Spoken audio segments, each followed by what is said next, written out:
Dear students, I have been planning to adopt different methods to make this chapter easy for you. Finally, I have decided to read and explain the text portions for you, otherwise, at least a few will be finding it difficult to follow. Let me acknowledge the significance of the chapter to a biology student who plans to pursue biological studies in future. This is the basis of many advanced branches of biology. You can select important portions for scoring exam is not a correct method.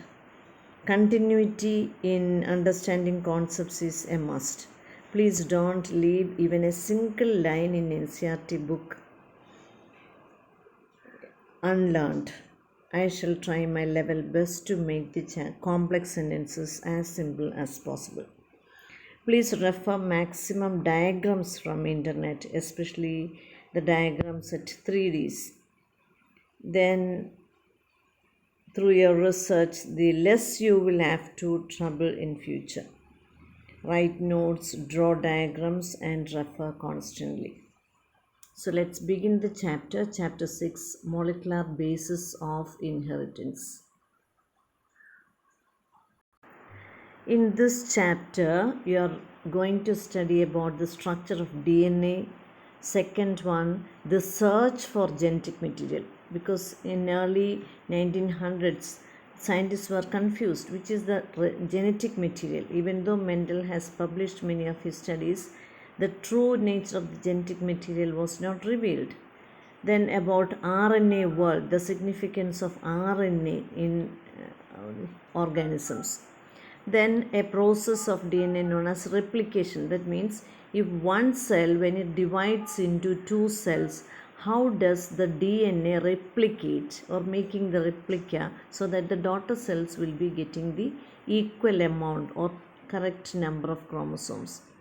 Then another process, transcription. That is, as I have told in the last introductory part, DNA cannot come out of the nucleus. DNA has to manage everything by sitting inside the nucleus. So there should be some messengers to carry the messages from DNA to the cytoplasm. That process is known as transcription. Then about genetic code, that means it is universal. From bacterium to human beings, the genetic code is universal, and that we'll be dealing in detail. Then and the process known as translation. It should come along with transcription because the mRNA is taking the message to cytoplasm, and in the cytoplasm that message should be translated into proteins, different types of proteins. Then the 6.8, regulation of gene expression. How is the gene expressed? As I've told you, all billions of cells are present in an organism. Each and every cell will be containing the correct or the same number of chromosomes. But the genes of all cells are not behaving properly. If, for example, digestive enzymes are to be produced by special cells in the digestive system, so the nervous system cells need not produce those proteins. They will be behaving as silent genes. But if the genes are active and making the respective protein, then we call them as housekeeping genes. Okay. Then about human genome project that we'll be studying towards the end of the chapter. Then a very interesting concept about DNA fingerprinting. That means for the forensic uses and to find the pedigree, we are making use of DNA fingerprinting. All these heavy chapters are given in limited words and is included in this single chapter. So 100 times if you learn the chapter, you'll be some doubts will be remaining. That's why I am telling, after all the classes you do maximum reference, make your own notes and study well. Then you are getting a good basis about how to study biology.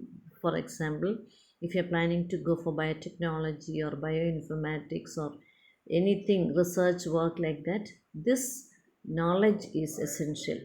So let's enter into the lesson. Okay.